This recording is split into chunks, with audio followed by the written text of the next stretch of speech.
discourse, and modern-day practice. Please welcome Myranda.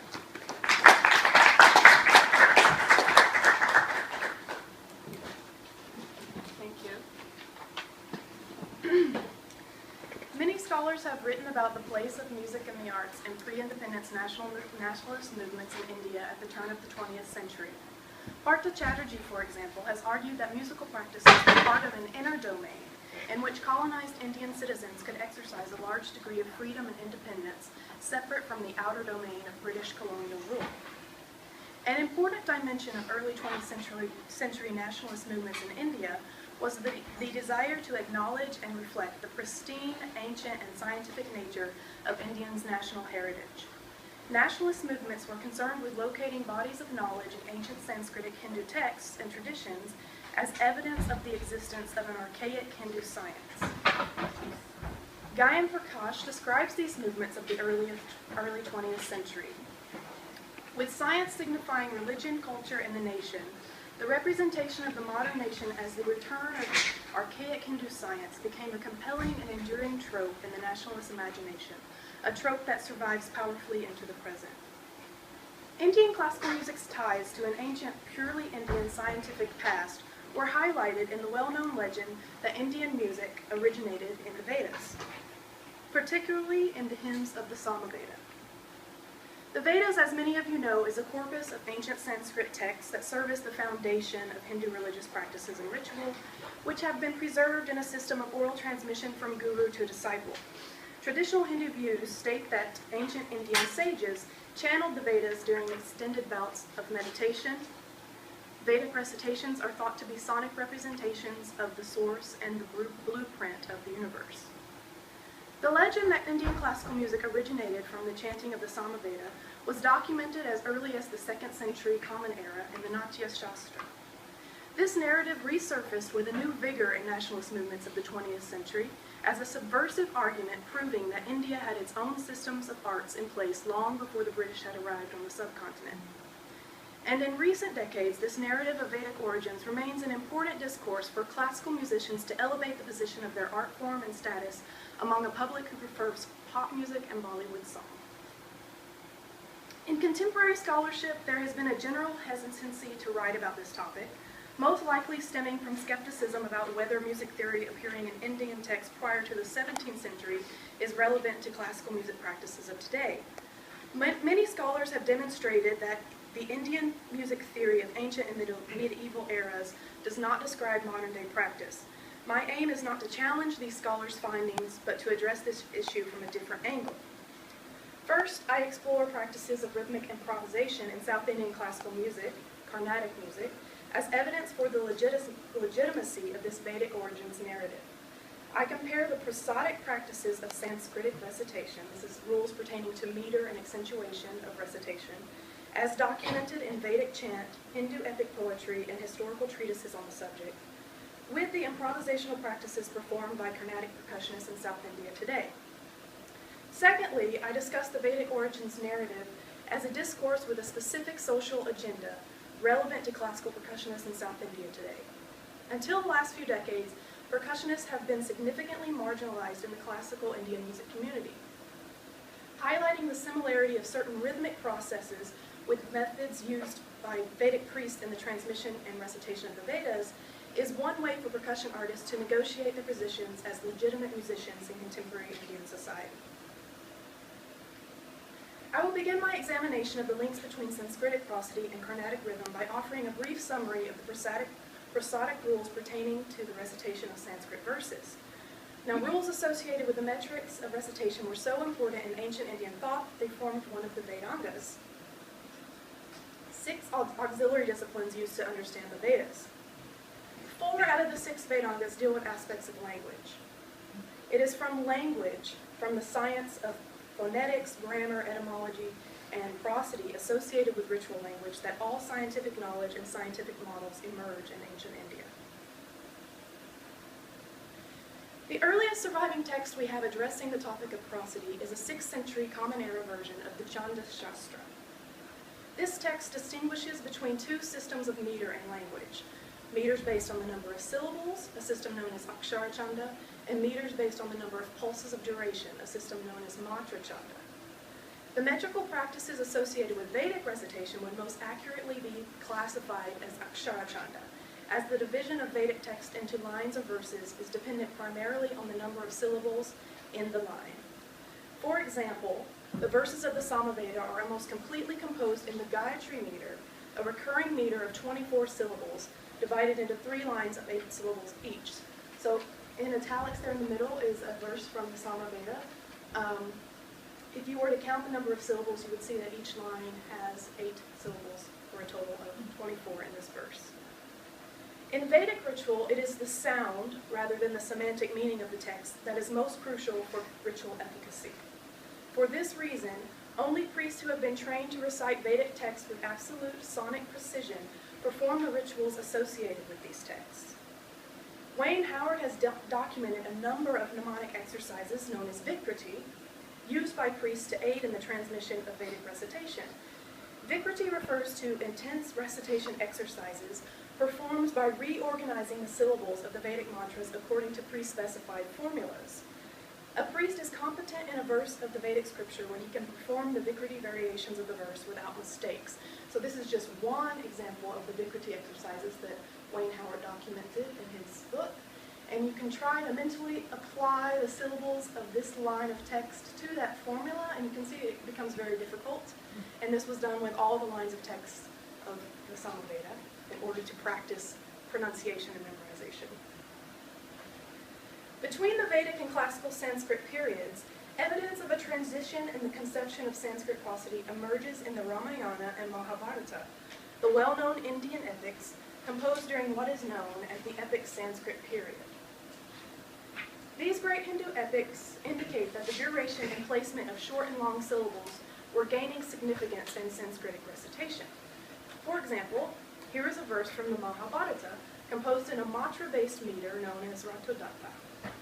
You may notice that the lines have 11 syllables each, but the more significant organizational principle is the order based on the accentuation pattern of the syllables, and they are organized in this accent pattern of long, short, long, short, short, short, long, short, long, short, long.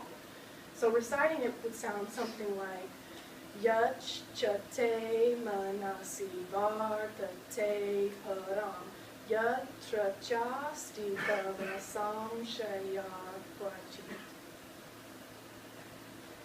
In the matra chanda system, the duration of syllables is based on the distinction between lagu or light and guru or heavy accentuations.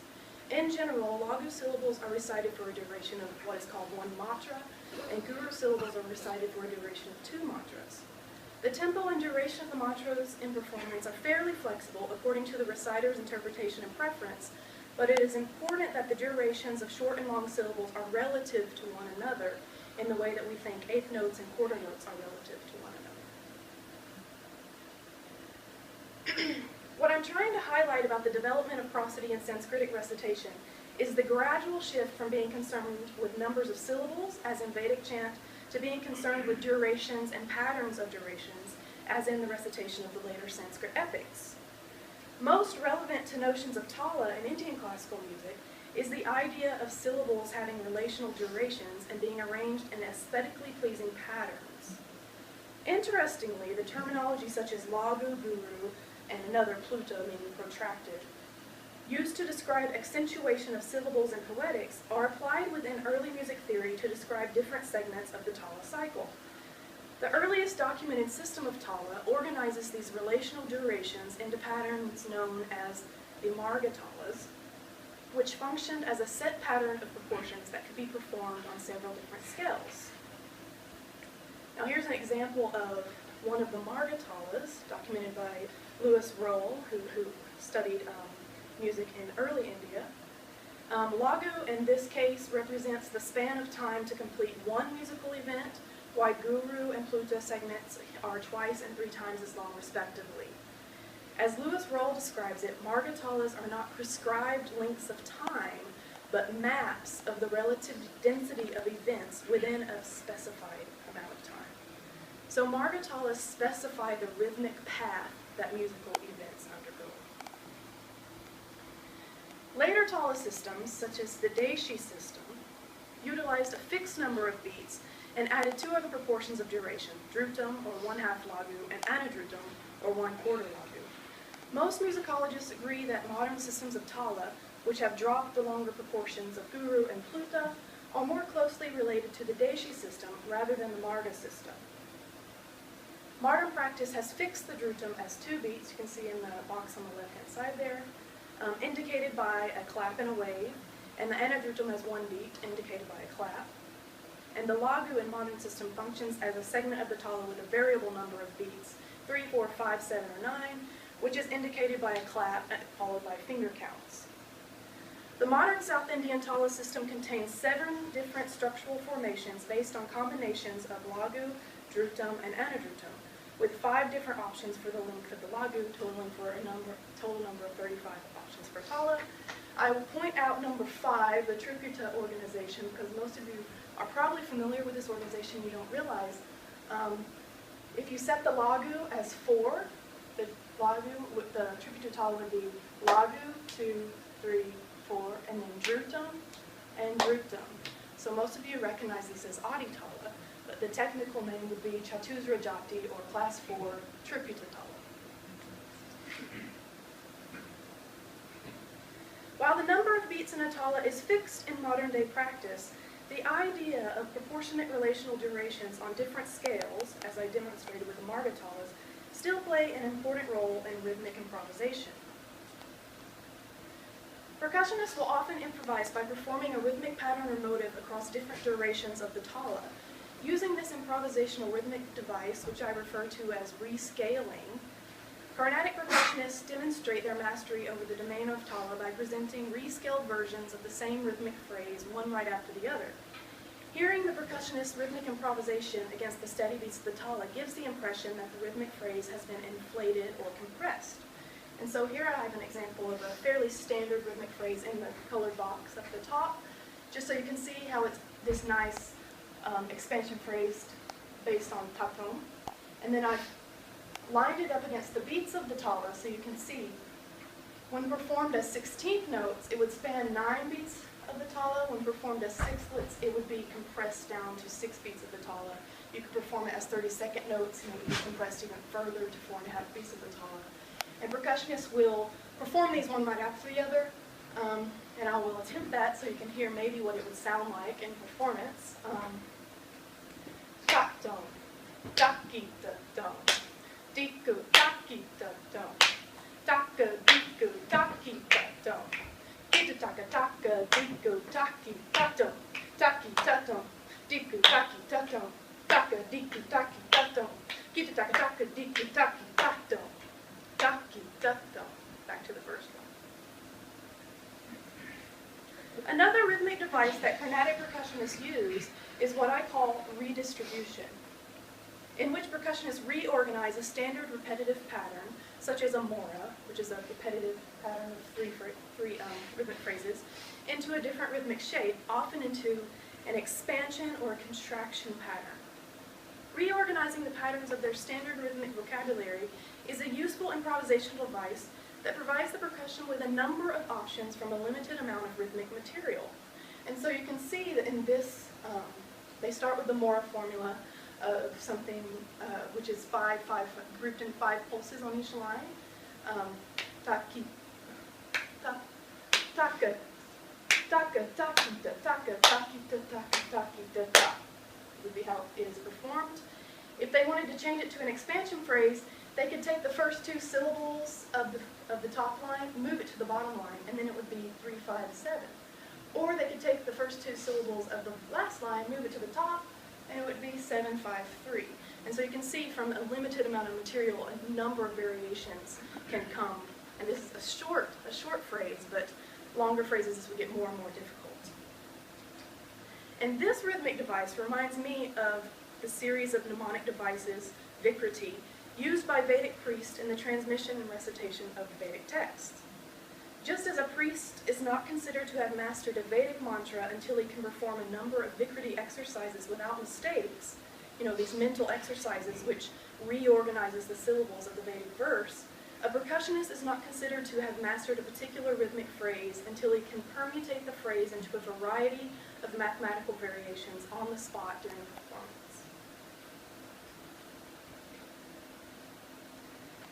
So in this paper, I've demonstrated that the similarities between prosodic concepts in Sanskritic recitation and modern conceptions of tala and rhythmic improvisation in Carnatic music is not mere coincidence. Terms borrowed from the science of prosody still comprise a major portion of the terminology associated with tala theory in South Indian classical music.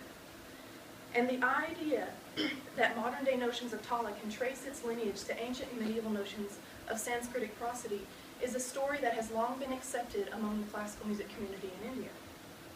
There is very little scholarly literature which explores this lineage, but the connection between tala and prosody is not a novel discovery, at least among the percussionists with whom I worked. I speculate that much of the musical crossover between the poetics of language and the aesthetics of music occurred in settings where musicians and the reciters of Sanskrit texts were interacting directly with one another, perhaps in dramaturgical performances of the great Sanskrit epics or in Hindu ritual settings. In the case of South Indian percussionists, I speculate that the Hindu temple is a particularly significant historic arena to explore. Musical crossover from the recitation practices of Vedic priests is especially plausible, since the foundation of modern Carnatic percussion was laid by two 20th century Mridangam artists who were strongly influenced by the improvisational practices of temple musicians. These Mridangam artists were the sons of tabla players, and tabla is a drum used in temple processions in South India. For many Carnatic percussionists today, the connections between tala and Sanskritic prosody, between rhythmic improvisation and Sanskritic recitation, is a tacit assumption that most artists do not feel necessary to emphasize.